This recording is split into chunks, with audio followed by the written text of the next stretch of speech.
ID card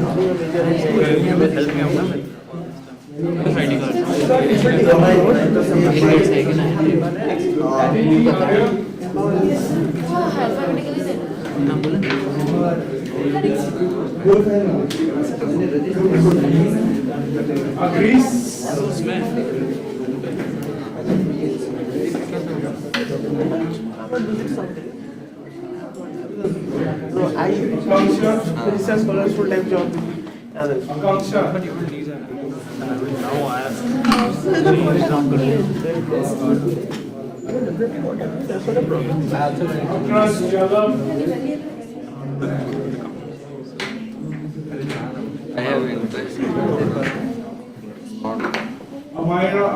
और इधर list डालो क्या क्या चाहिए। ये भारी वाली सामान लेना है ना, संडे को जाएंगे। संडे को चलो ना जाना पड़ेगा। मेरे को तो आज जाना है।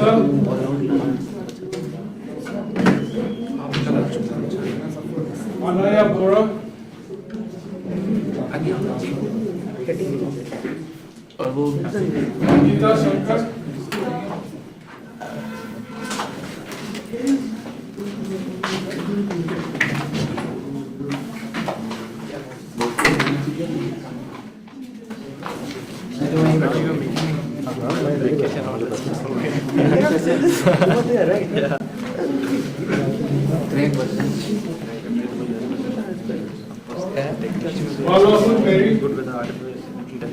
as well as with the management. पीछे ले जाएगा आगे ज़्यादा बोल रहा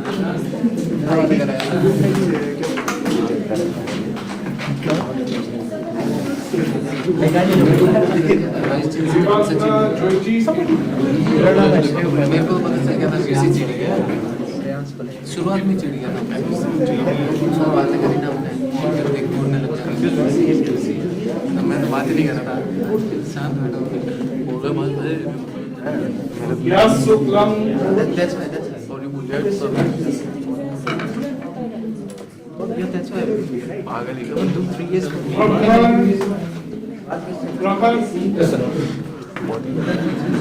नहीं जाएगा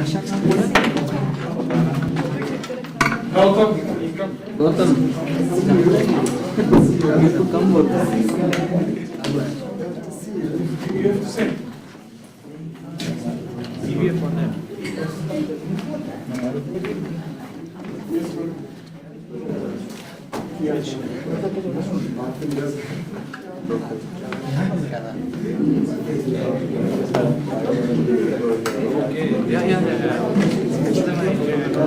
many of the people who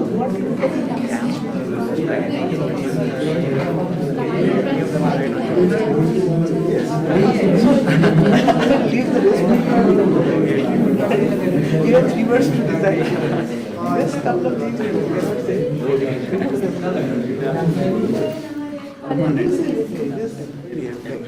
Course बदलेगा ना, ID कार्ड बदल जाएगा पूरा। नहीं तो things देखिए भाई हार्ड का पेपर है कागज पे लिख के लालवानी सर लालवानी पलाश राजेश भाई ज्योति शिक्षक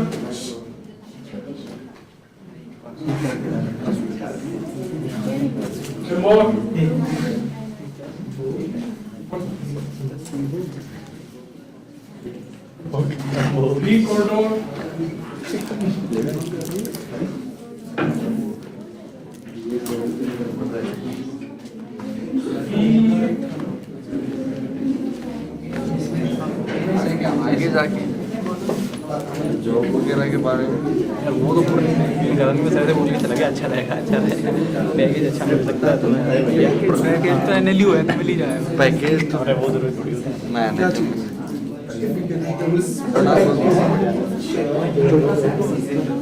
पैकेज में तो कुछ कमाने की सोचो यूट्यूब चैनल खोल लेते सारे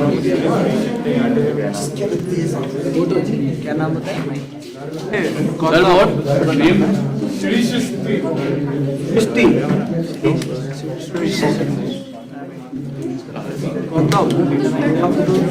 मेरा ये पेट्रोल मैं कौन सा लिबर्टी से घुस रहा था मुझे पता नहीं। जेल के कैसे वाले ये कैसे है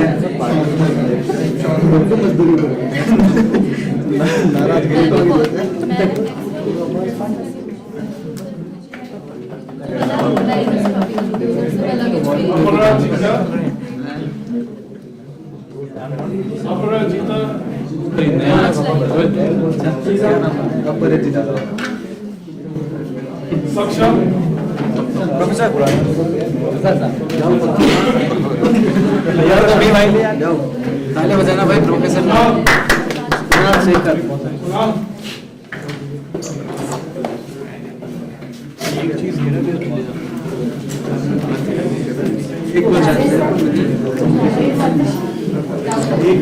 पर्सनैलिटी पूरे प्रोफेसर जैसी है। हाँ यार वही ना भाई वाले फीलिंग नहीं आता सर्वल वाली आती है अभी आए हैं 40 वैसे ऐसे बोलता है मुझे ना लोगों को अपने रूम में लाना बेकार सीनियर आदमी मन बदल गया ना किसी का 20 का है तो फिर तो बोलते हैं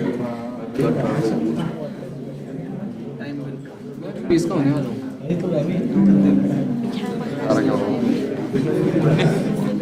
मेरी ड्रॉप करा था हमने जो हो सका वो कराता है ड्रॉप तो एक से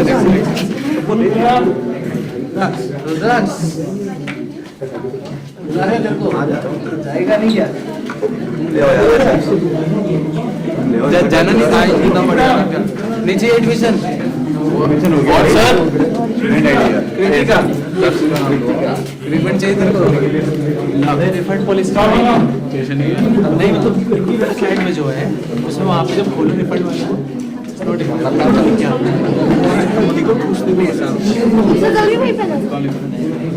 वही पहनती है का दिया हुआ है वेबसाइट में दिया हुआ है NLU में एडमिशन कहाँ से लिया था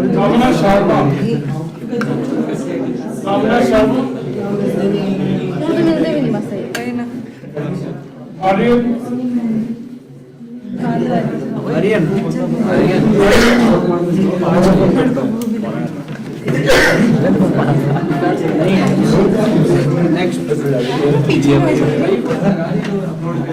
खुद के चैनल खुद ही अजीब सा चैनल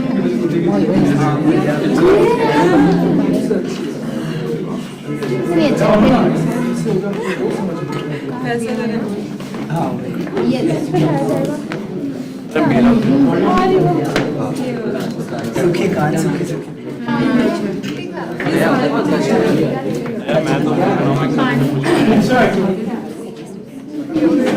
तो मेरे रूम से पीछे गई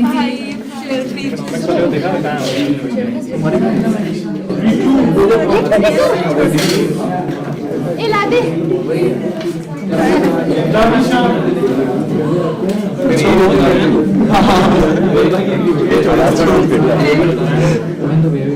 नहीं अगर नहीं हुआ तो फिर नहीं छूटेगी टॉपर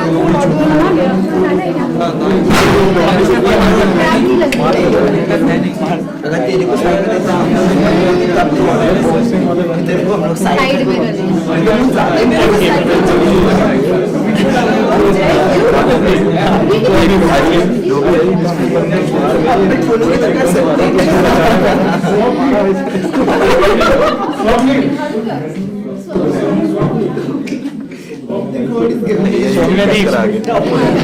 सौम्यदीप अच्छा मुझे लगा तेरे को बुला रहा था क्या रिफंड लेने को जा रहा है नीरज चौधरी कहाँ गया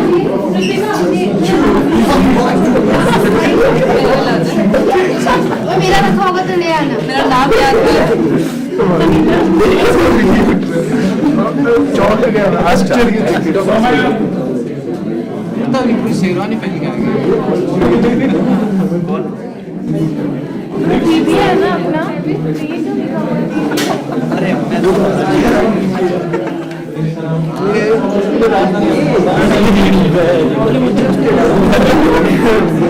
राजस्थानी क्या हुआ सर? हुआ क्या था? अरे बोलो। आखिरी बात कितनी बार बहुत ज्यादा है ये ले वही अपन वो कर सकते थोड़ा सा देखो ले ले थोड़ा अरे मेड आई थी एक ही बात आप मजा आते होंगे रात को एक ही मेड में डैडी कमेंट रात को ध्यान रखना गुर्दा तो मैं भी ये गुर्दा तो मैं भी टेस्ट करूंगा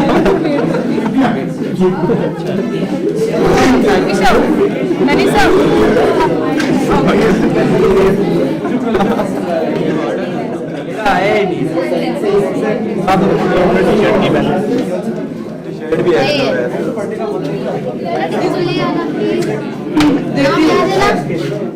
लाश हाँ यार दिख रहा तेरा साइड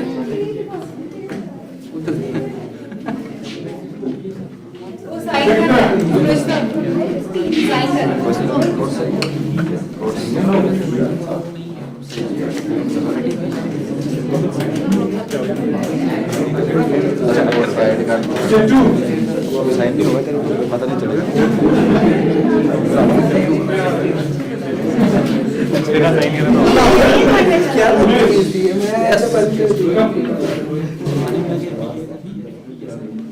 बाहर जाएगा क्या थोड़ा पर आएंगे ना Yeah, just say no, sign it now. You win. It's okay. Don't go back. Stay here, okay? So, me there. ताली बजाओ So, me there. यही चलता है बुलवा दूंगा मैं करनी चाहिए क्या यही चल रिफंड चाहिए रिफंड आज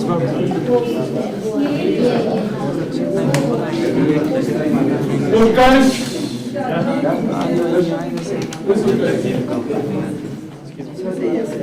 Please sign. Everyone, please sign before going for your black list. मिल जाएगा हम बी में जा रहे हैं क्या quickly sign this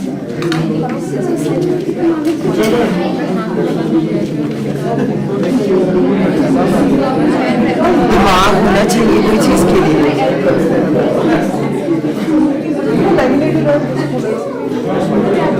दवाई और ये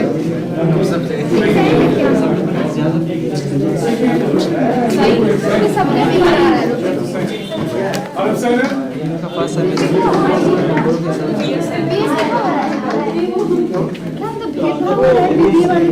सबका मैं इज इट ब्लडिंग अच्छी इट्स स्टिल ब्लीडिंग नहीं हो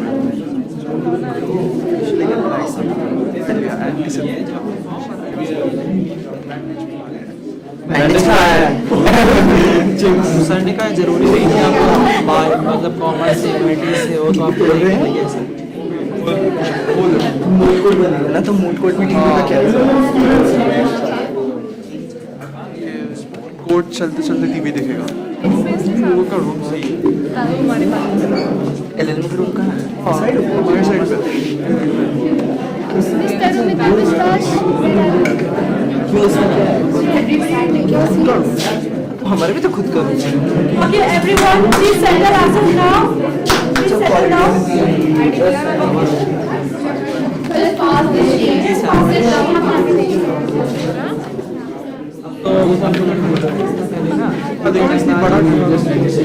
दो दिन बाद से हाँ यार मतलब खाओ तो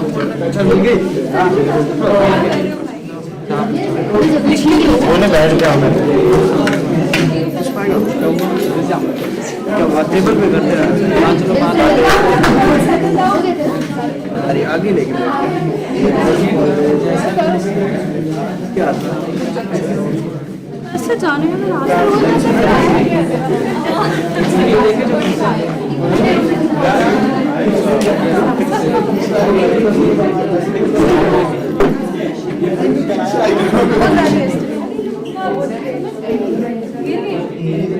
में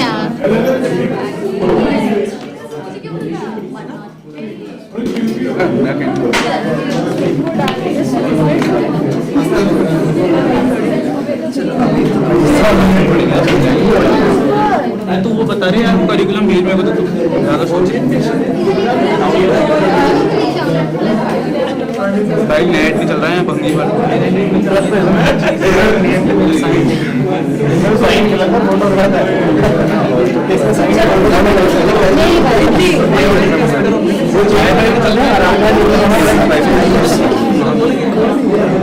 नहीं है ये तेरा फोटो देखा ना उसमें फिर तेरे को देखा कहाँ से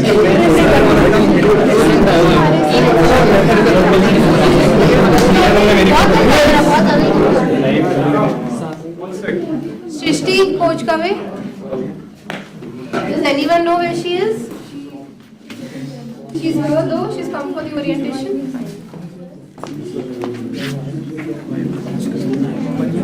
ID card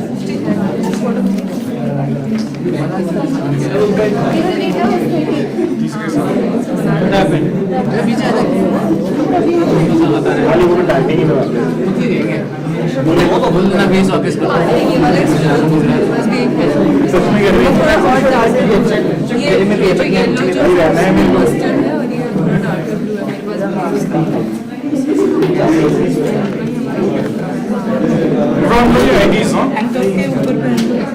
अरे जोर से चिल्ला के पूछ लो Everyone got their IDs or is anyone left out? किसी का बाकी है Is anyone left out? Yeah, I haven't signed, no. Please pass. ऐसे मिल जाता है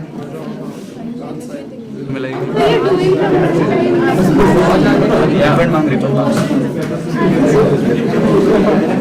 ID card भाई हम लोग लंच में खाएंगे भाई ओरिएंटेशन गरम ऊँट को ढूंढ बता रहा देखा टीवी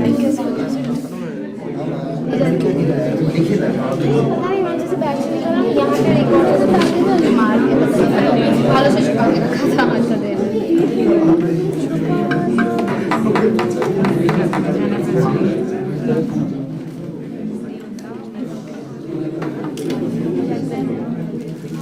क्या चला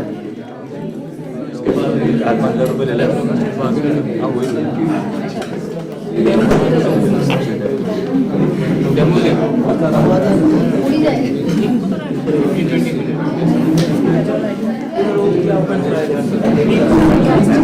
अभी लोग फर्स्ट बैच पे अच्छा वो फोटो के बाहर प्लास्टिक टेप कर लिया दूसरा स्कूल में होते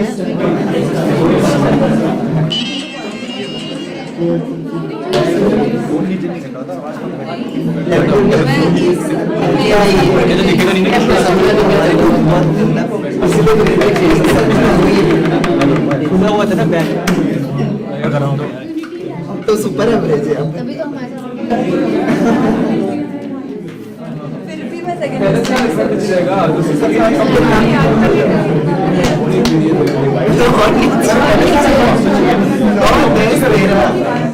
ये अब लोग सबसे ऊपर तक 7 या 8 किस तरह कौन सी कंपनी का साइंस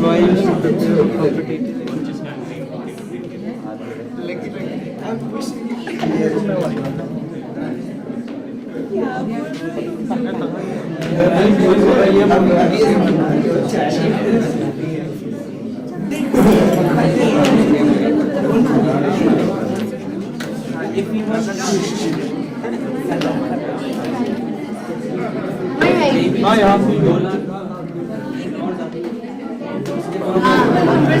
1 से 2 लाख उसके लिए एडवांस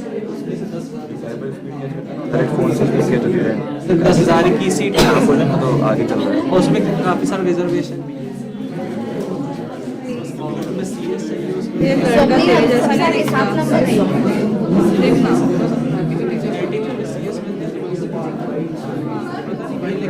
ऑफर किया था स्पाइडरमैन की फिल्म में जाऊंगी कि मैंने बोला नहीं पापा मारेंगे।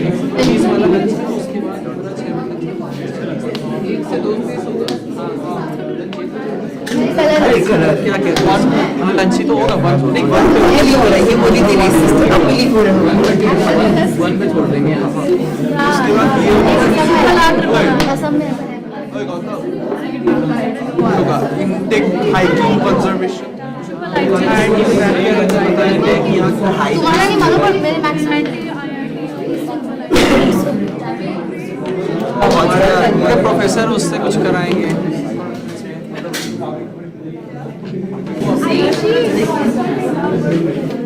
हम प्रोफेसर है अपना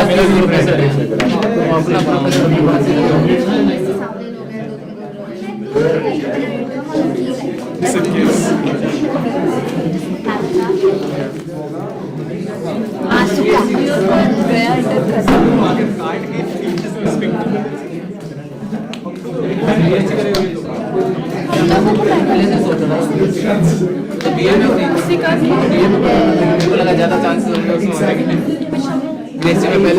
इसलिए थोड़ी गलत ज्यादातर लोग तो बीए पढ़ते हैं तो मुझे लिसनिंग लेकिन देखा मैंने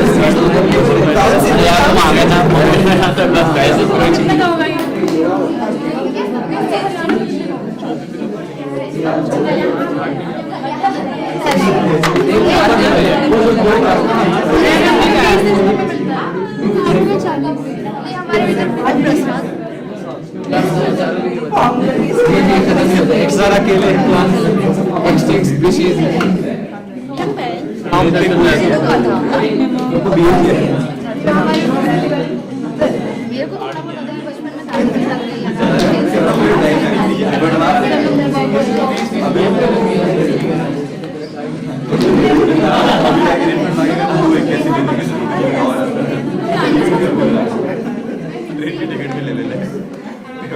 कैसी लेके जाते हैं 5 रुपए जेब में रख खाना खर्ची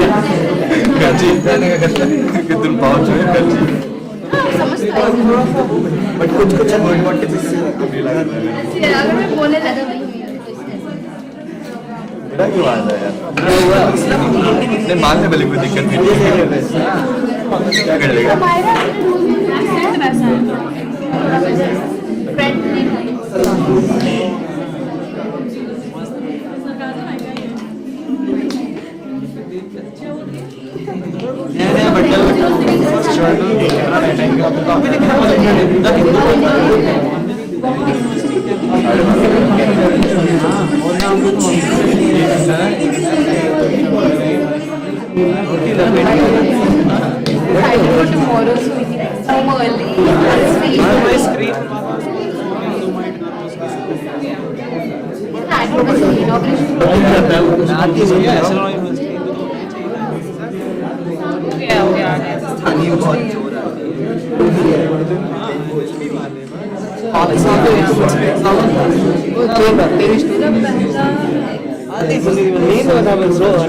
महेश भट्ट ने लिख दिया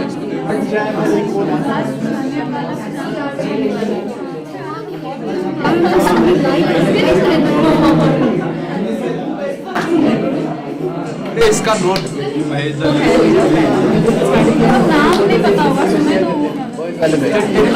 हाँ मैं कर दूँगा मेरी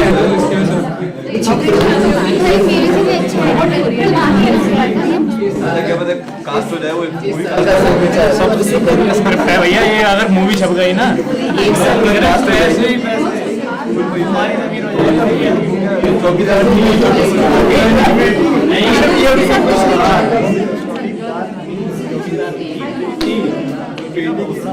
उसके पीछे एक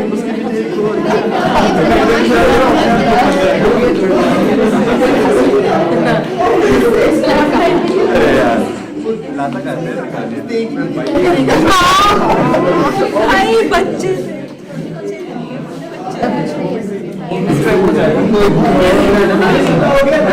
बोला मीठे के लिए हाँ हो गया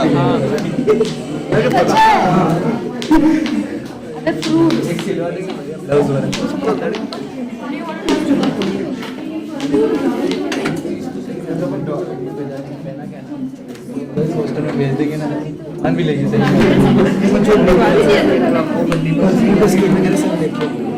अभी तो मैं लौटी चुका Has been called these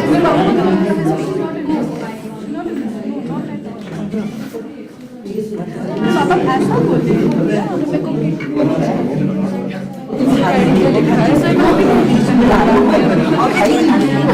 चल अभी हो जाएंगे शाम में ठीक हुआ भाई सबको बिहारी बनना चाहिए हमारा specs Please settle down. We're going to start the next session. So we're having with us Mr. Sanjoy Hazarika. They've got a combined role as a research, columnist, mentor, practitioner. He's an author, journalist, filmmaker, policy analyst, and human rights advocate. He's a former reporter to the New York Times.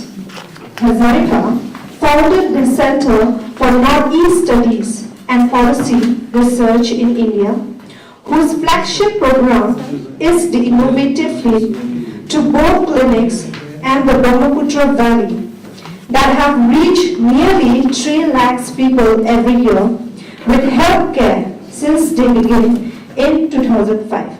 Hazarika is regarded as an authority on the region and the neighborhood between 2016 to 2022.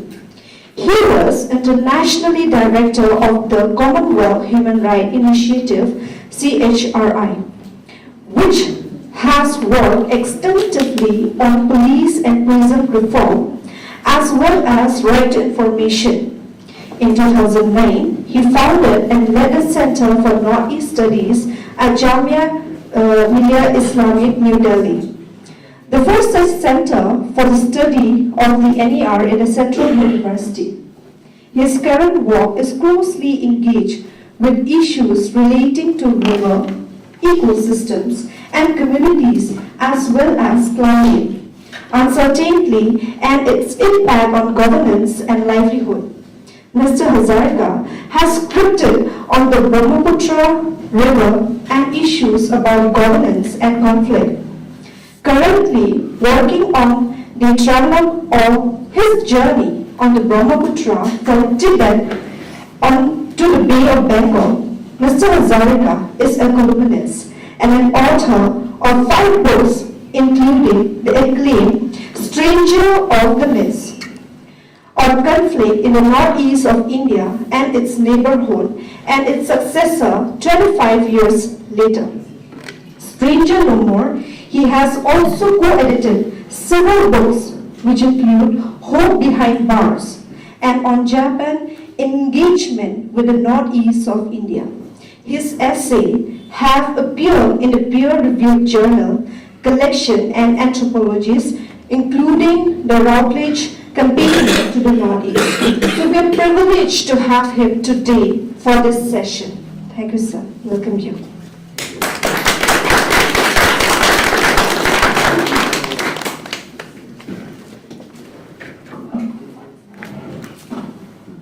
Hi everybody. Hello sir. Good afternoon. It's not school. But thank you very much, Vice Chancellor, for inviting me here. And don't believe anything that you just read out.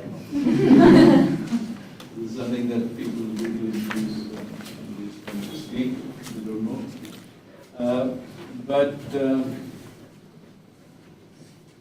I'm privileged to be in the newest location of NLU because my association with National Law University, National School of Law goes back many years. And I think all of you, this university will be a huge asset to the state, the region, the country, and beyond. And I wanted to congratulate you in advance for the inauguration tomorrow. So congratulations to all of you. You're the first class. Now, I'm supposed to be coming and talking to INTAC, for which I don't know very much. I'm a member of INTAC. the Indian National Trust for Culture and Heritage, which started in 1984. But I'm not going to be talking just about that. Because, if you talk about conservation of buildings, etc., I was looking at, the Vice Chancellor was kind enough to show me the various forces, and I think sustainability is one of them. But I don't think that includes conservation of buildings. But it started with the conservation of buildings, tangible structures in different parts of the country, whether it's old churches or temples or mosques. And you're actually in one such building right now, although it's been adopted, adapted, retrofitted, etc., to accommodate 3 institutions. First of all, NEHU, the Northeast Hill University, began here. I lived down the road, I lived for many years, I still live for many years, I've lived for many years in Delhi, where I worked as a journalist and a writer and so on, traveler. And I have a family home just about 1.5 kilometers away, and I've seen this area grow and burgeon. So there was no traffic jam at that tri-junction. Now you have to wait about 3 or 5 minutes to get in there. That's the story of Shillong. Expansion without consideration. Wealth without responsibility. And this place used to belong to the former Maharaja of Mayurbhanj. So, Mayurbhanj, as you know, is in Orissa. And over the years, Intact has, although it's worked on conserving, and forgive me, I'm just reading this out, physical sites, and is recognized as the preeminent non-government organization working in the field of conservation. It's also preserving history. This is a historical space. And that's critical to our understanding, as the previous speaker was saying, to our understanding not just of the present and the future, but of ourselves. Where we are, who we are, where we are located, and what do we seek to do. Now, you heard that I headed the Commonwealth Human Rights Initiative, which is an international human rights organization for 5.5 years in my last assignment. And as I've said, I've worked closely with some of the NLUs because we've developed courses on police reform and right to information, transparency in government. So we are familiar with the remarkable depth and quality and abilities of faculty and students. But let me just make this a little more interactive. Instead of asking questions at the end, let's ask some questions now. How many of you have been to the Northeast before? Or how many, I will not ask who's from the Northeast, but how many of you are not from the Northeast? Okay, that's a fair split. It's almost like 30-40%. Okay, good. How long have you been in Shillong? Anyone? Even our friends from Assam, many of them don't know Shillong very well. I was born and brought up here, so I studied here, so at least my students, so I'm very familiar with it. So, how many of you have been to Shillong before? Yeah, okay. And just to visit or to stay or what? Just to visit. Day, weekend, with parents, family, come for a picnic, etc., etc. Okay. For those of you who are not from here, and I say not from here as in you may be from Assam or from Nagaland or wherever, what do you think of it?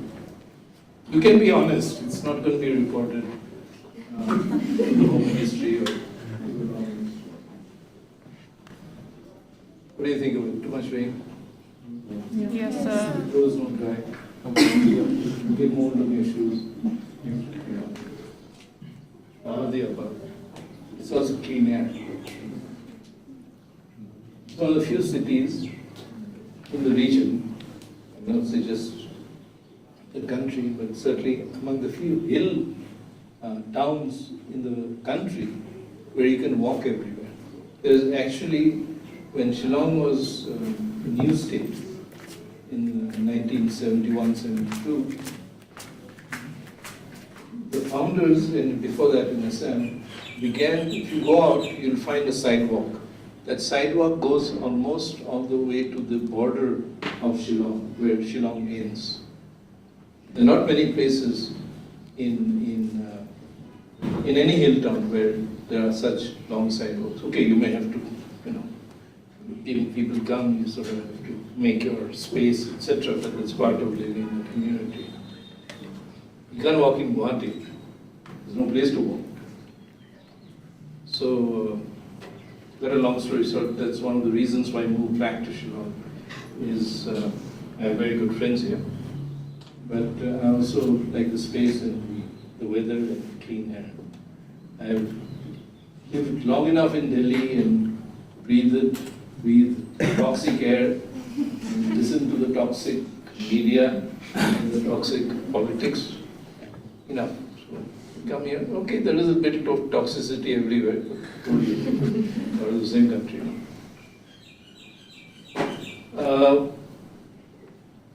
From Monday you start your academic work, and you'll be deep into your classes, things you want to do. It's your first year. So it's going to be interesting, challenging, difficult, stressful, all these things and more exciting. But before I go into what I wanted to share with you, let's just have very quickly, if we can go over the PowerPoint. So I'll give you an idea, because I think it's partly related to what you are going to be doing. For instance, I talked about history.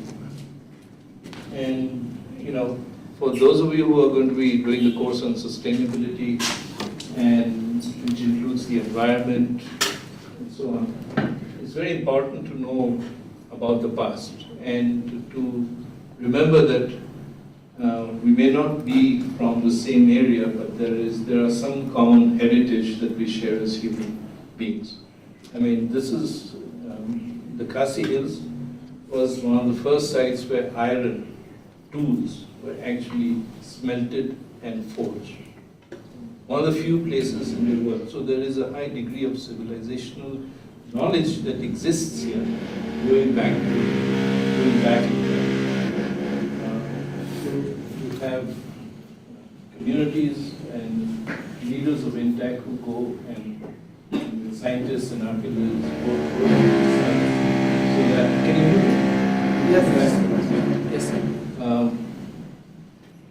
In Jamia, I used to throw my voice because we didn't have a lot of mics, and often the class was very big. And yeah, we can go on. Then Mawson Run. Okay. All of you are familiar with Cherrapunji, right? Yes. Have you heard of Mawson Run? Yes. You've also been there? Okay, you should go there. It's supposed to be the highest place with the highest rainfall in the world. So here are specific fossils, etc., which have been excavated there by experts.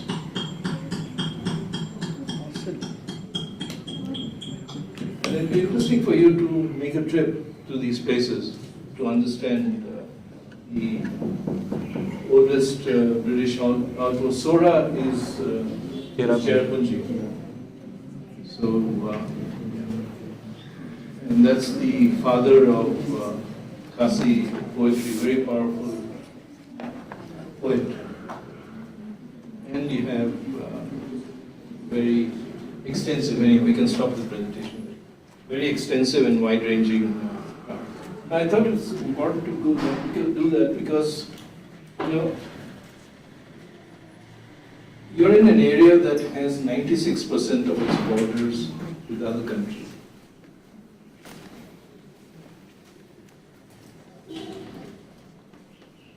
The northeast of India, only 4% is with mainland India.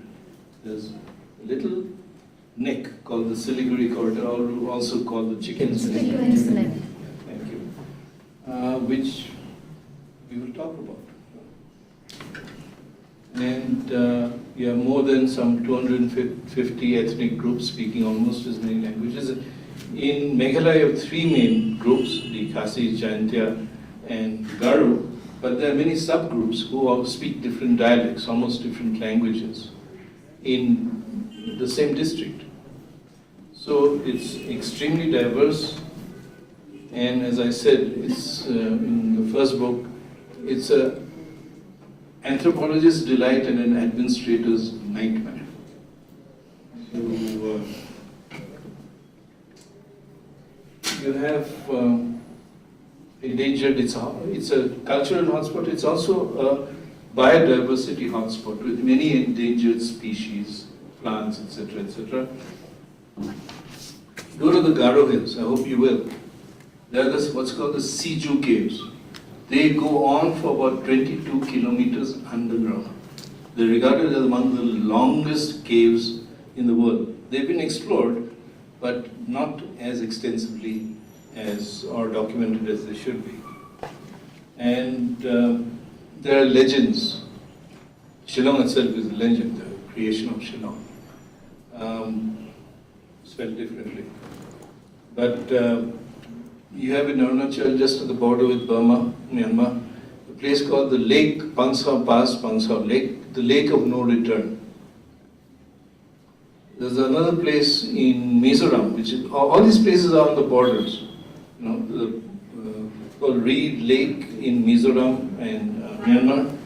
It's where the spirits migrate. And every Mizo is supposed to go there before she or he passes away and just the darshan of the place.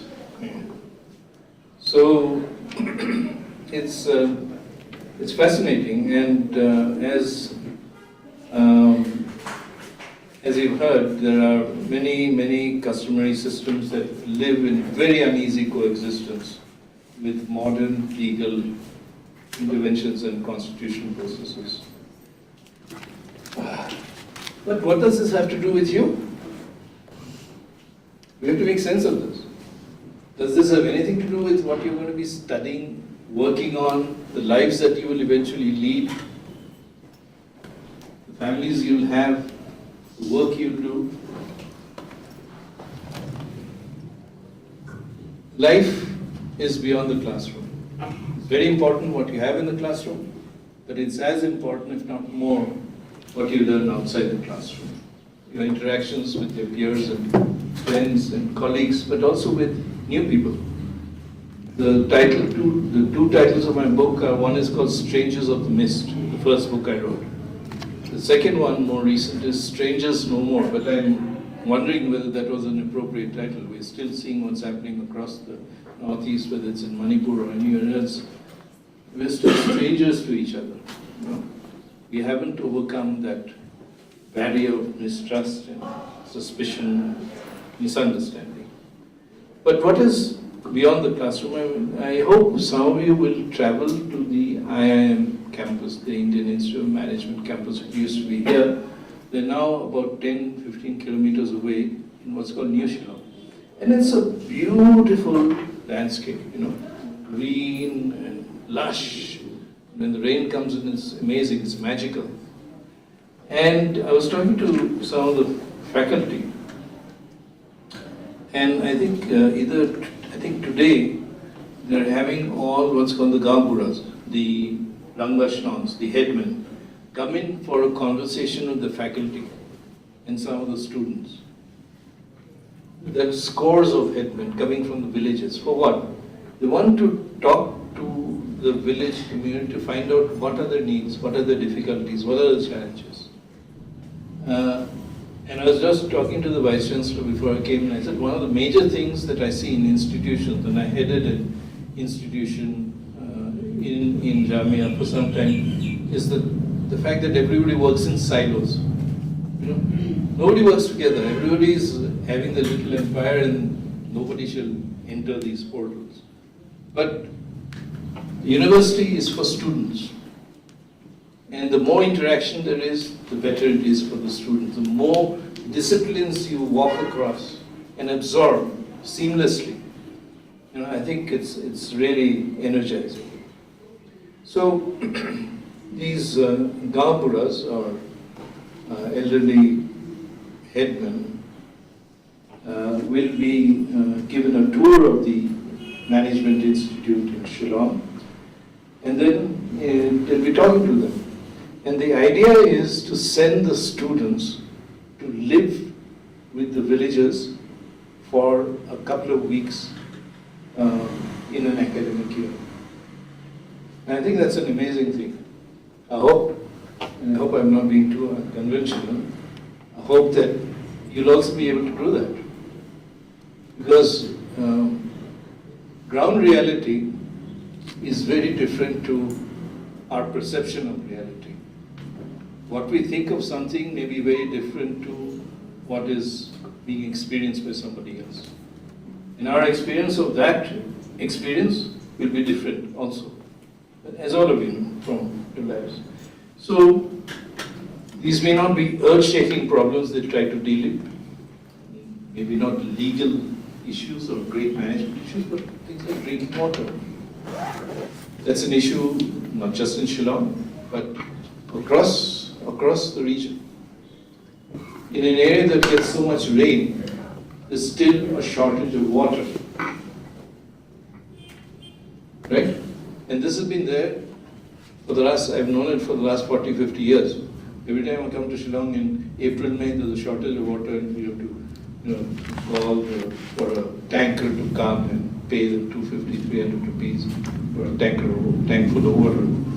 Now, ask yourself the question, why is there shortage of water in the place which receives 100 to 150 millimeters or centimeters of rain every year? That's about 10 times what other cities get. Because there's no rainwater harvesting. Now, in our home in Shillong, my brother was a doctor, but he's also an engineer and an artist in many ways, much more talented than I will ever be. He designed a water harvesting system by which all the rainwater that's collected does not flow into the drain. It goes into drums and it collects in a large tank that we've built, several thousand liters, so that even if there is no supply, we get water.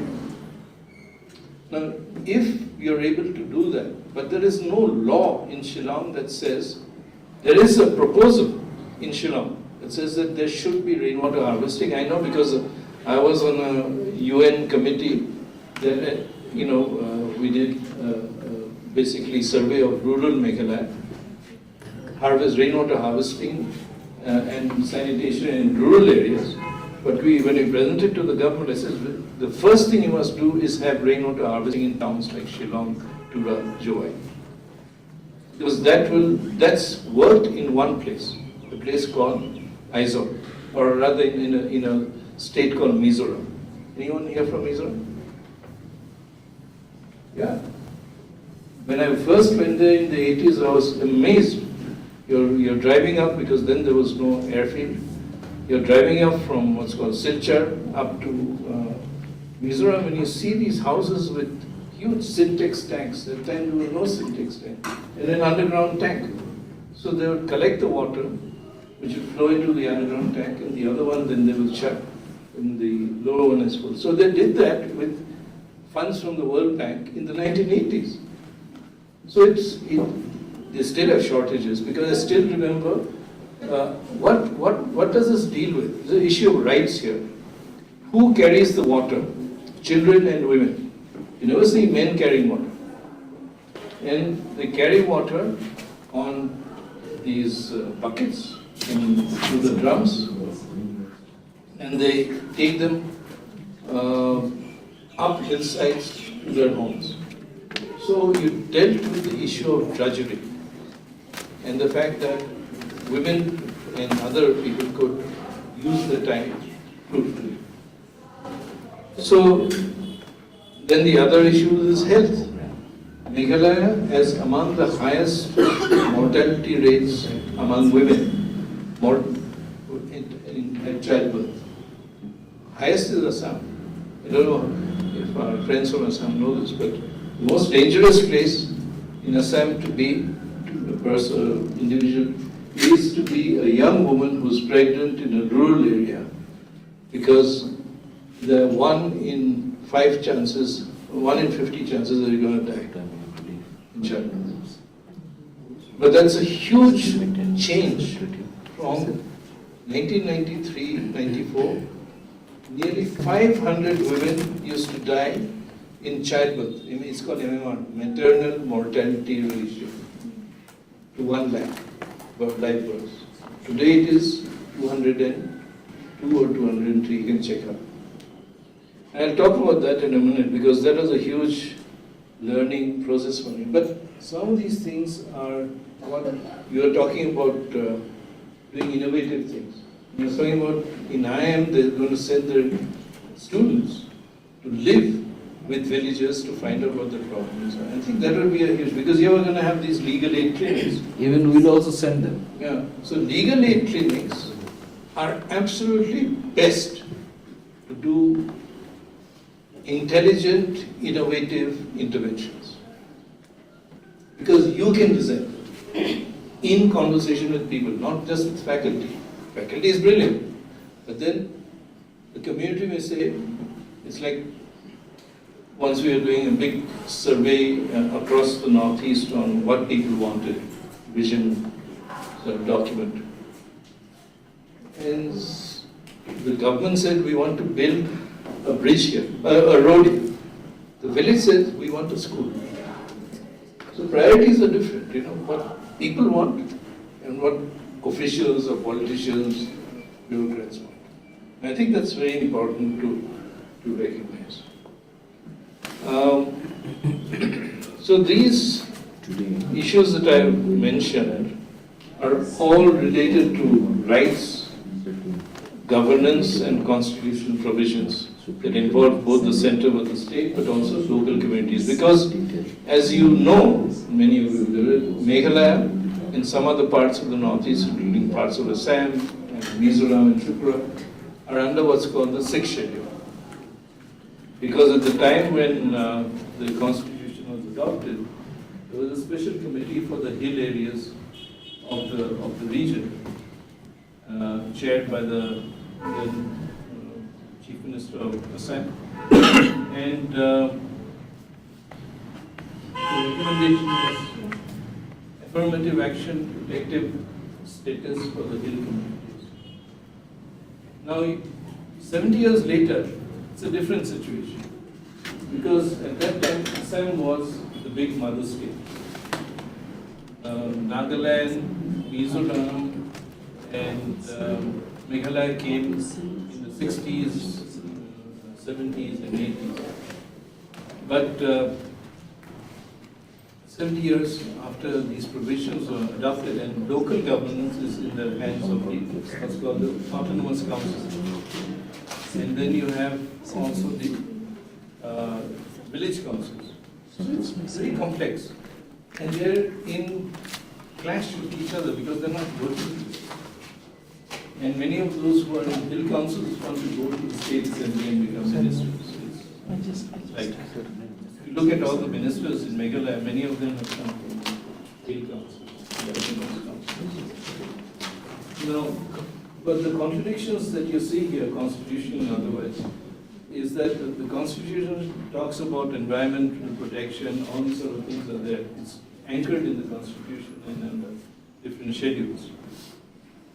But you will find that the Hill Council will allow deforestation, it will allow quarrying of limestone, coal, etc., sometimes officially, sometimes non-officially. Streams are built upon. So there is a contradiction here, which is, the tension is palpable. And I was on a Constitution Review Commission many years ago. And if you look at the systems of governance, in Meghalaya especially, this is a matrilineal society, right? You know all that. But there are no women in government. Is that a contradiction? If you have head men, but you don't have head women. You have a Darbar Shnom, which is basically the advisors to help the headman and the CM, the traditional ruler, with advice and so on. There are no women there. So some of us in the Constitution Review Commission, we made a proposal that there needs to be gender representation. And the reaction was very strong. Anti. We don't need to do this. We are already very gender friendly, etc., etc. But I think now slowly that idea is growing. And I think now, yesterday I read that there is talk about in the district council of reserving positions for women. So you have this constitutional contradiction. Nobody's resolved it so far. So think about it. When you go to the villages, when you talk to people, you can find out. Perhaps your own studies will help shed light on this. So we will be able to get much from you. Now, because these things are not set in stone, they need to be changed through people's interaction. So let me talk in closing about something that has really been a passion in my life and has driven me for many years, which is my work and travel on the river, on the Brahmaputra. All of you have seen the river, I'm sure. How many of you have traveled on it? By boat? Or this by car crossing? By boat. By boat, okay. Where? Borpeta. Yes, yes, I was in Borpeta.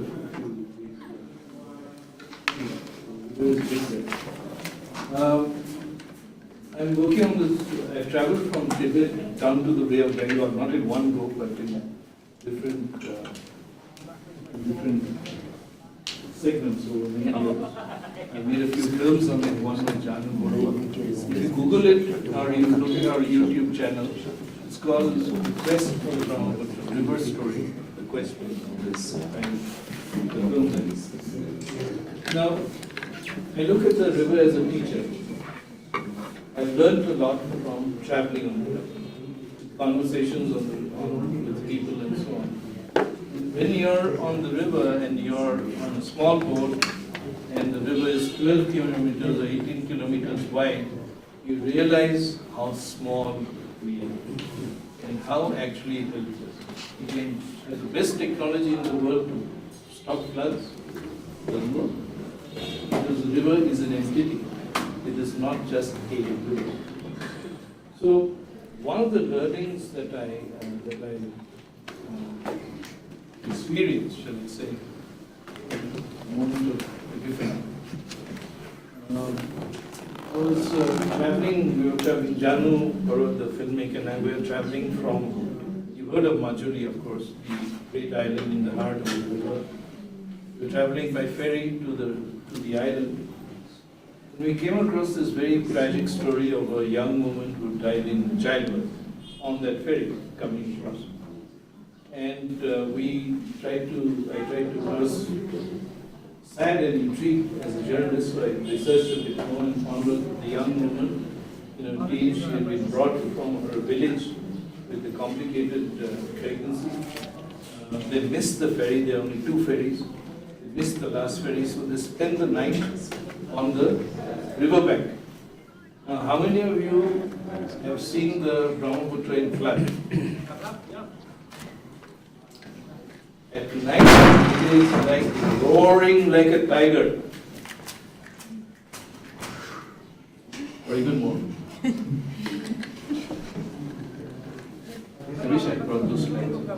Anyway, so we spent that night by the river bank. The next morning, she got the ferry with the family, but she didn't make it to the other side. Okay. And I said, this is just tragic. It's unacceptable. I am from Assam. I didn't know anything about this. So I said, there must be something that we can do. Travel back home, travel, talk to people. Then the idea came. You can't build bridges to every island. There are 2,500 islands on the Brahmaputra. 3 million, 30 lakh people live on these islands. That's 1/12 of the population of Assam. lives on islands. And many of them are extremely vulnerable. As we've seen, they get flooded, etc.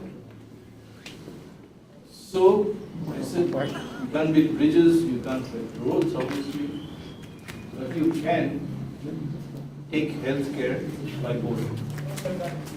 So we designed a boat that was the first of its kind. Take healthcare on islands. You've got doctors, you've got nurses, you've got.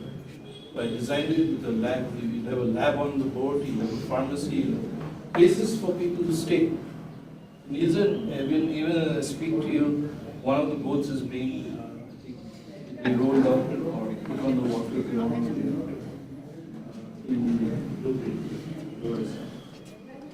So the point I'm trying to make is that every crisis gives you an opportunity, gives you some ideas of what you can do.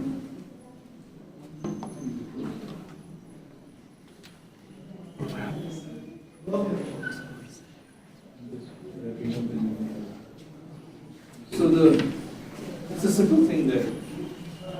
We started with one boat, okay, in Viru.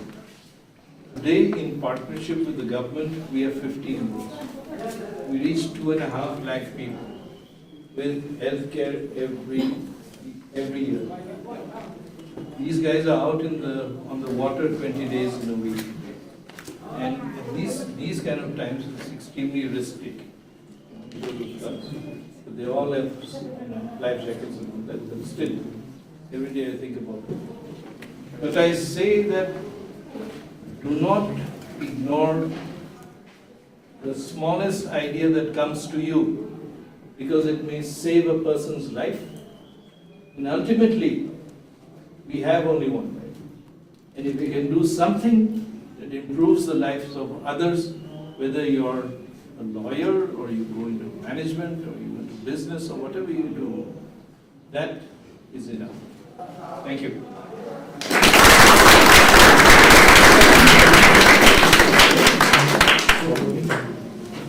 I don't think we have time for questions. Can we take a question?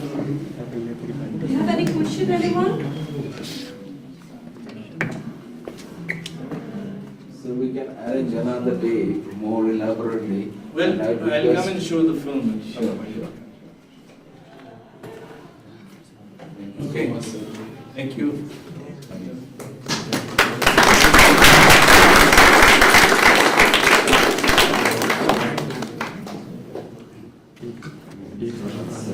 Ishwari is the next NSS.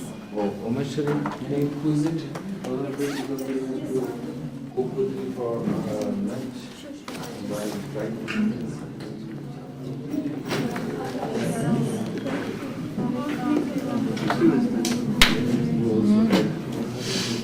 Okay, students, you hungry? Yes. Understand. So, anyways, I will just wrap around about NSS, right? What is NSS? Any idea?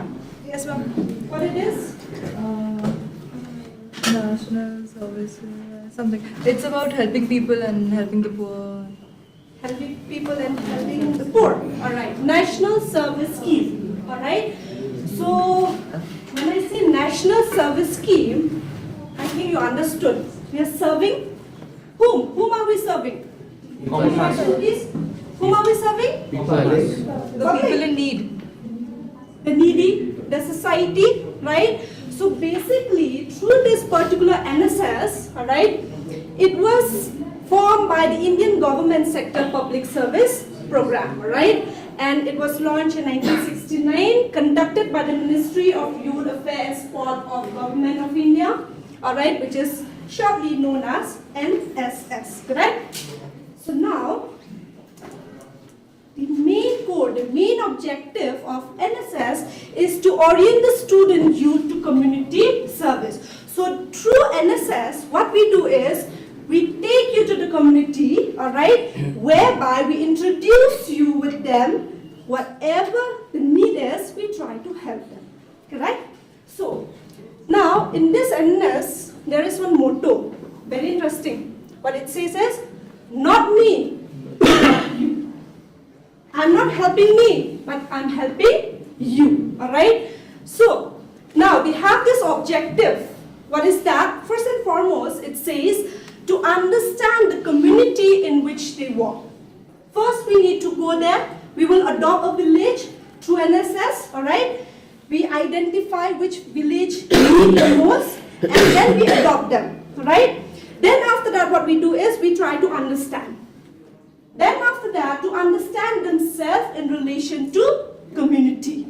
Not only that, another objective is we identify the need and the problem of trying to solve them. Like I've already clearly stated, child marriage is the biggest issues if you see in village, right? They don't understand that in this tender age you should not get married, right? Does not affect you in your health wise, but it is legally consequences also are there, right? So through NSS, what we do is we give them that particular service whereby we enlighten them. We give some kind of what we say is legal awareness. Or what we do is we collaborate with the National Health Mission and we give them somehow issues, the problem that you face, right? So in this way we try to give them some we identify the problem and we try to solve that, correct? Then, to develop among themselves a sense of social and service responsibility. Now, if you're sitting here, we're privileged, right? We're sitting here, we're having all the facilities with us. But when we take you to that particular community, when we take you to that society, you experience the problem that you're facing, correct? Now, when you are in that particular place, what will happen is generally you will try to understand the problem and you come up with a solution. Okay? So that is why we try to develop this with the NSS volunteers. Then to utilize the knowledge in finding practical solution. You have a knowledge, you are a law student, right? You are from the AI. You will be having some knowledge with technology, right? So basically using your knowledge, we are trying to help them. I'll take the example what Sir said. Meghalaya is, rich with water, I would say. Rain, right? But despite the fact of that, we have scarcity of water. We have to purchase it. What is the problem? Right? What is the problem? Maybe there is no proper channelizing of the water. There is one adopted village, Marbisu, which I adopted in the previous college. What happened is, we went to one house, the water was flowing 24/7. But when we go to the other place of that same village, the people had to take 2 kilometers in just a bucket, traveling, because no water. Imagine, in one place it is flowing 24/7, and the other house they have to take a bucket for 2 hours or 2 kilometers, to get water. So there's a problem here, policy, right? So from us, what we will do is, we try to take out this problem and put before the government that we need Jal Jeevan Mission to be established in this particular area, whereby you will help them. Alright? Then we identify the problem that child marriage is an issue. What we do, we talk with the Dorbar Shnok, the headman, right? And we try to create an awareness program. Most of the kids understand. Because when we ask, 5 years old boy, what is your mission in life? What is your objective? What do you want to become? He said, I want to become a father. That very moment inside of mind, that they don't understand the importance, of the other education. I want to become a father 5 years old. Correct? So we need to sensitize them with all these importance, right? Then another objective is to develop competence requirement for group living and sharing of responsibility and to gain in mobilizing community participation. Correct? So these are the objectives. To develop capacity to meet, emergency in natural disaster. So we generally have a collaboration program with the disaster management and try to help out. Meghalaya is the highly recent earthquake zone, right? Zone 5. So basically these are something which is very important to enlighten the people about this fact. Now, through NSS, we have regular activities, alright?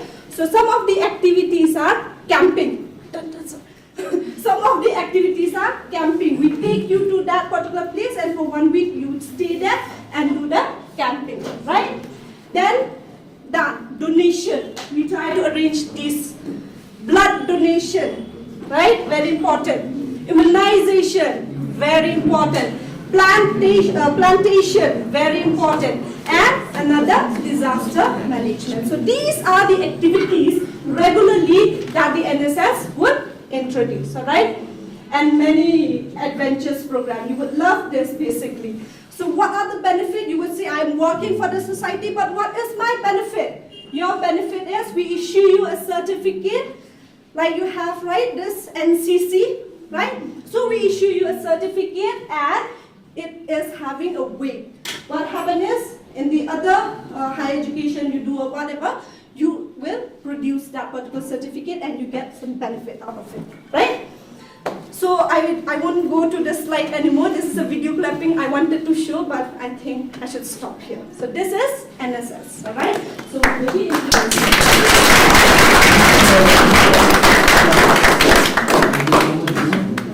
Because we are running against the time, they should get into the lunch also and then this next session. Salon. I'll introduce. Yeah. So we are two people here to talk about the debating society that would be formed at NLU Meghalaya. She is Ms. Verma. She is a young IAS officer in Meghalaya. And we have Sanirban Paul. He is an advisor to, a consultant to MITC, Meghalaya Industries Development Corporation here. And both of them were avid debaters in the college, so you will have a lot to learn from them, and they'll be supporting you throughout the debating club, but I'll give the floor to them.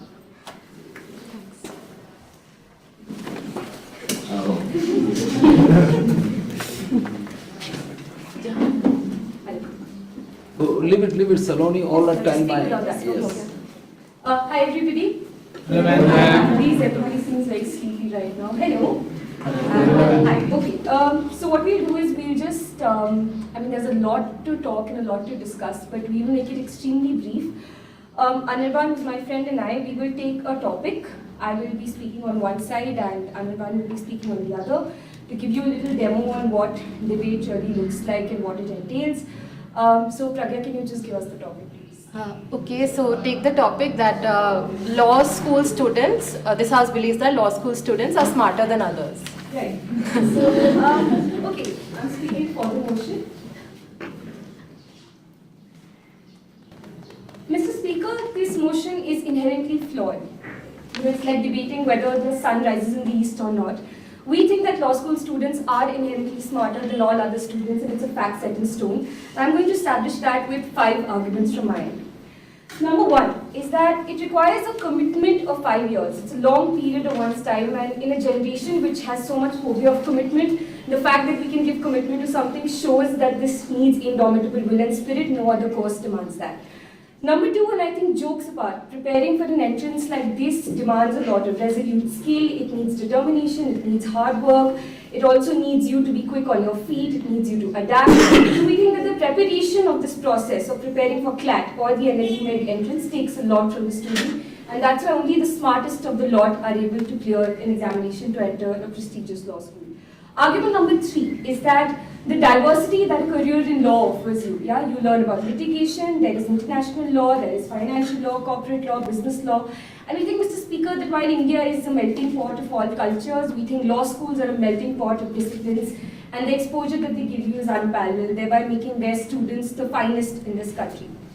4th, we think that legal judgments, particularly those written by our honorable milords in the Supreme Court and the High Court, are so convoluted and they are so complicated, perhaps I would say more complicated than a teenage girl's emotions. The fact that law students can decipher all of that and they learn the skill to sieve through that truly makes them extremely smart, and it's a skill that very, very few people in this country possess today.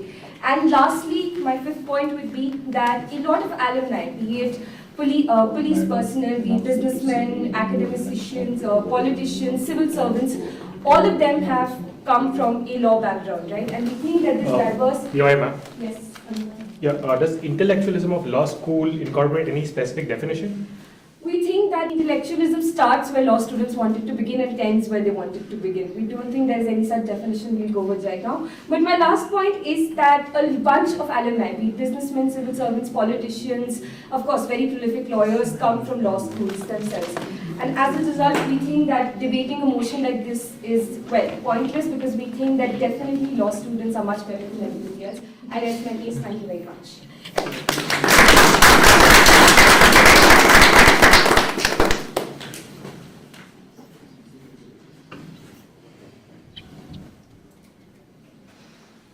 No, it's okay. Only one without that also.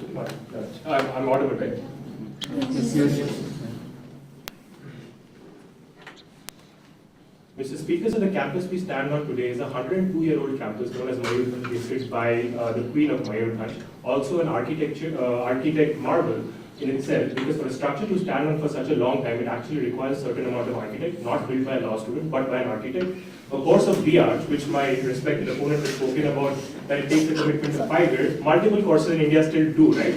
And that's why I think that intellectualism is not specifically limited to the law school that we're talking about today, and hence this motion does not stand valid, right? 3 arguments from my side. First, the fact that education today is multifaceted, right? When we talk about the multifaceted nature of education, it involves a lot of diversity, which was rightly pointed out by my opponent.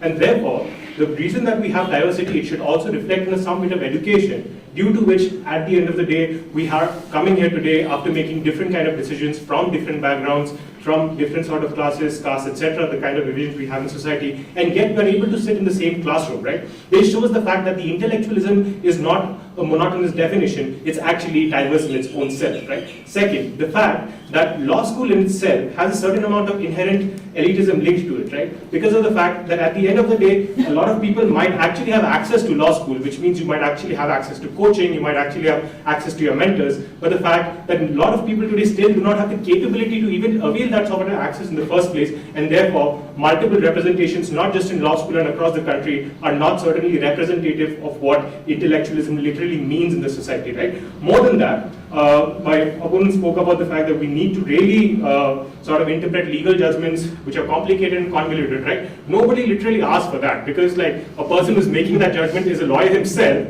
which basically means that anybody who's coming and talking to us about habeas corpus or quo warranto doesn't necessarily need to use those convoluted terms, because at the end of the day, it doesn't really make sense for society to go ahead and like understand what the lawyer really wants, because at the end of the day, it's $3 for the lawyer to go and interpret it, so it's very convenient for him to do so, right? With this, I will rest my case. Any QA? Yeah. Thank you.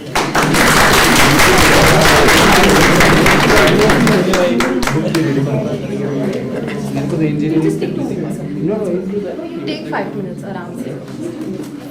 Right, so this was a very small demo, a terribly bad one based on a lot of sarcasm and bad humor. But the point is that in a debate society, all topics, everything under the sun, from let's say the Israel-Palestine issue to the new educational policy to anything frivolous like what Anirban and I wanted to just have some fun with, we discuss those things. We take part in competitions which happen all across the country. I come from Hindu College in DU, and Anirban comes from the National Law School in Bangalore. And we took part in a lot of debates throughout our college life. So it's a great way to expand your horizon, to make friends from different universities, to just learn how to see an issue critically, both pros and cons, and to get out of the echo chambers that we find ourselves in. So that's it from my side. Yeah, I think debating might be something which a lot of you would have done in school. A lot of formats in debate. There's like a lot of for, against.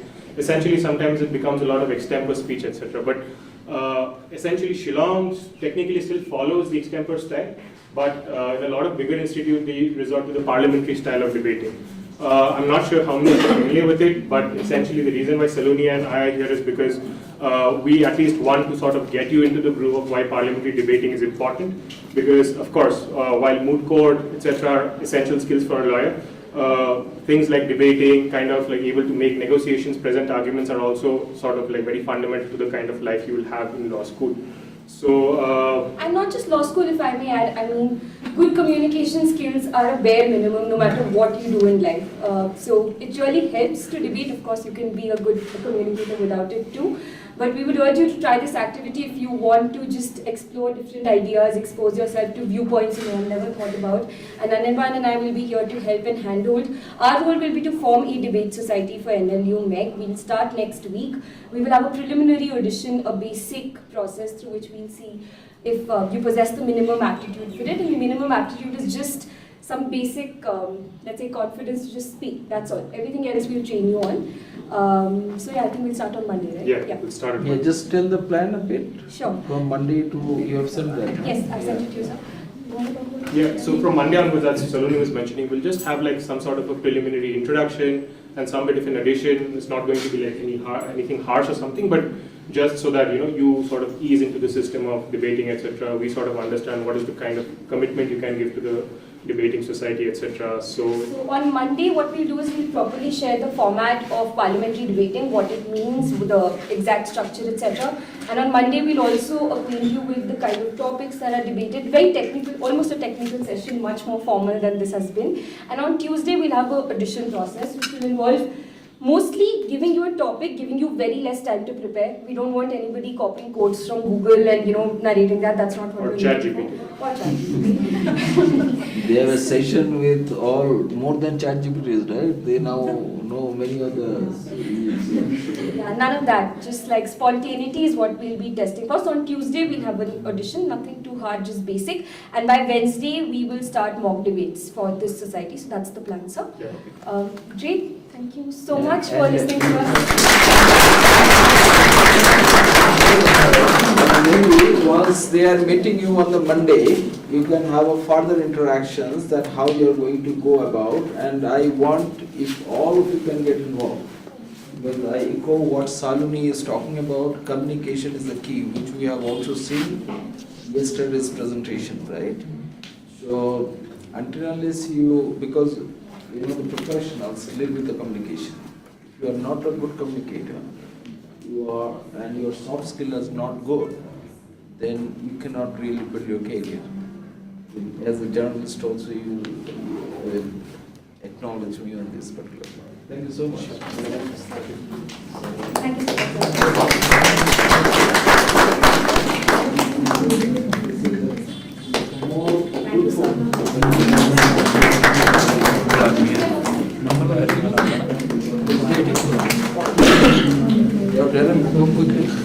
Finish it within 2 minutes.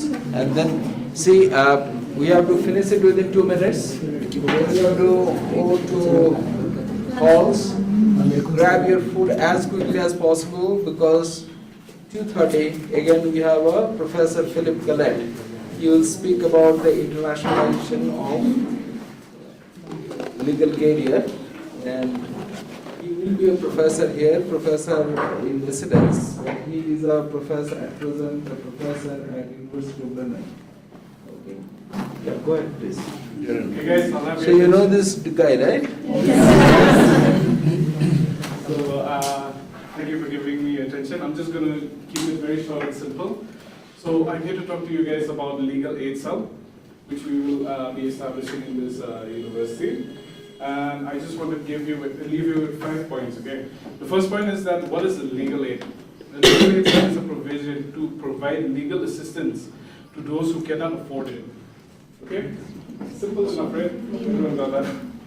Now, why is it important? It's because it is a right for us, to receive legal aid, no matter what your status is, whether you're rich, you're poor, everyone has a right to get this legal aid. And legal aid, this is the third point that I'm going into, is that legal aid is particularly important in India due to the large number of people living in poverty and facing various forms of social and economical marginalization. Okay? But yeah, and it's our duty as a university that a well-functioning legal aid system can help reduce the burdens that are there in courts, promote efficiency and fairness in the legal process, and also enhance the rule of law in India. And it's our duty as future lawyers, advocates, policy advisors, anything that we want to be after the next 5 years, it's our duty to make sure that everyone receives equal and fair treatment. Okay?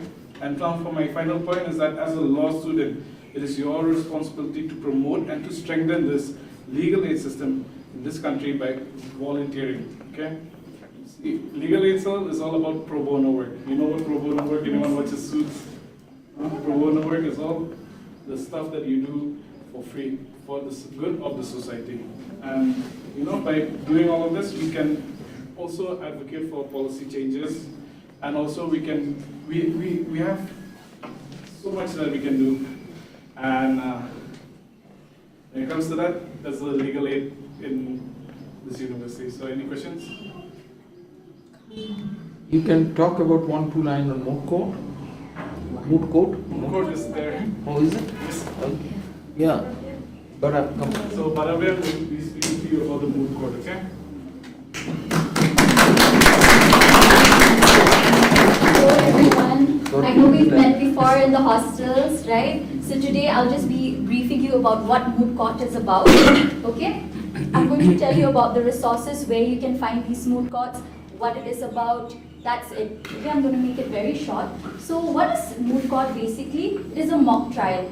Okay, it's like a simulation of a real life case, but it's a mock trial, and there are different types of topics in which you can have moot courts in. So maybe if you're interested in constitutional law, there can be moots like that. Then maybe you might have to argue on moots on international humanitarian law, international criminal law, and maybe if you're interested in the law of the sea, also there are things like that.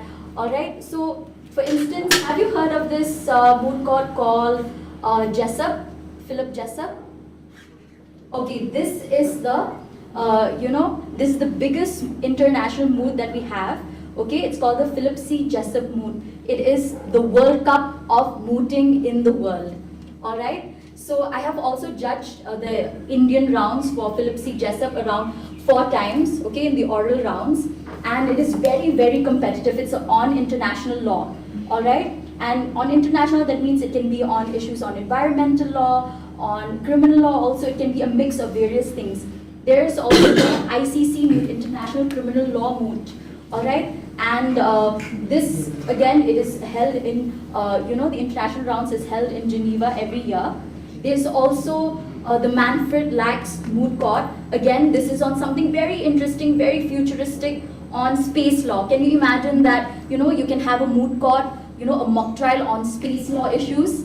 Quite interesting, right? Maybe some of you who wanted to be a part of NASA, who knows, you might be interested in doing these type of moots. And then, then when it comes to national mooting, there are different moots. There are corporate moots, constitutional law moots. Some of the famous ones include, I'm so sorry, that's my phone. There's Surana and Surana moot, which is on corporate law. Then there's one in which I had participated during my law school days, which is on taxation, the Nani Palkiwala moot court. So there's a range of issues in which there are moot courts in, and you can participate. So maybe if you're interested in criminal law, you can choose those type of moots, but there will be an internal competition first within the campus, and after that you will be selected. After which, then there will be coaches for you who can coach you how to do mooting, because I know it seems like a very Herculean task. In the sense that you're new and you might think, oh my gosh, I can't do this at all. It seems very confusing, right? When you talk about space law, international criminal law, it seems very, very confusing. All right, but you need not worry, okay, because there will be people who will be coaching you. But what I want to focus is, many of these, like mooting is a part of law school culture. And how you will learn mooting is, it's like a very peer-to-peer kind of coaching in which you have to help each other.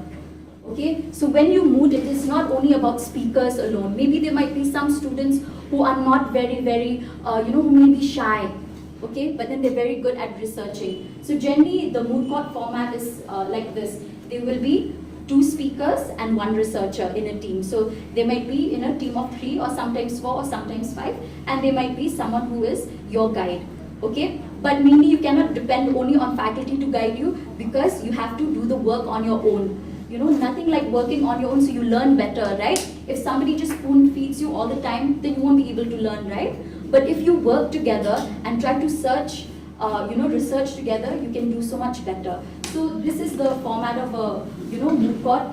It's always mainly in a team of 3. So if there are those people who are a little bit shy, but they're good at researching, so they can, they can take up their role. And those who are more, who like to speak more, then, they can go and they can go forward with that speaker role. So you have to argue for and against. So when you get a moot problem, it's not that you will only, argue on one side. You have to be prepared, how to argue on both sides. Because as lawyers, you will learn that, it is not, sometimes the law, it is not only one side. You have to argue on two sides. You have to be prepared in that way. You have to make certain scenarios in your head. Okay, what if this, what if that? So there are many what ifs, that you have to prepare yourself with. Alright, so this is just a brief. There's a lot that I want to talk about. Since there's not enough time, I will just end by talking about the different sources in which you can look at. In India, we have the, MPL, like you have the IPL, but this is Moot Court Premier League. Okay, it is there. You can check out the this website. It's called Indian Legal Service.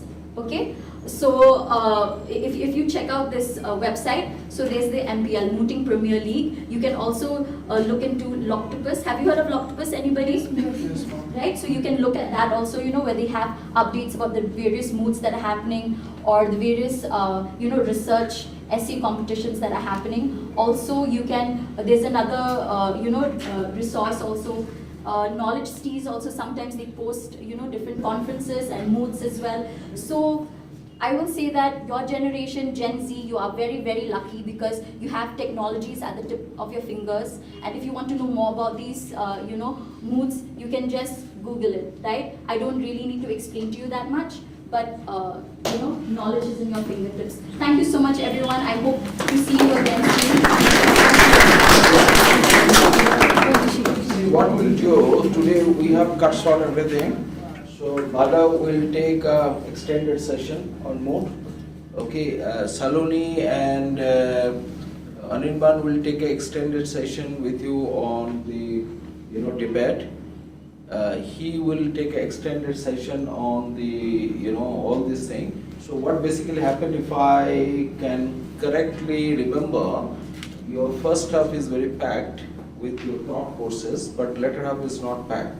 So the latter half you use for all these particular purposes, so that there can be more getting into it. This time possibly you are not going to go into the formal mooting, but at least your orientation should start. Okay. And what we'll do, I think Bada was telling, you are a mooter, right? Not much, but mainly I judge many moots. So we'll do one thing. Our predecessor, my first batch student was the Rishabh Shanchiti. Oh, I know him very well. Okay, Rishabh was my student, and he was, I think, Jessup, you went to the Jessup also. Yes, he was a very good mooter. I will call Rishabh or some other people like that. You can interact and you can also develop your skill. So now what you have to do, you have to go quickly. We are running 11 minutes late. I think not more than 11 minutes, 16 minutes late. So you have to run as fast as possible, grab the phone and come back. Okay, I want to see you on the video.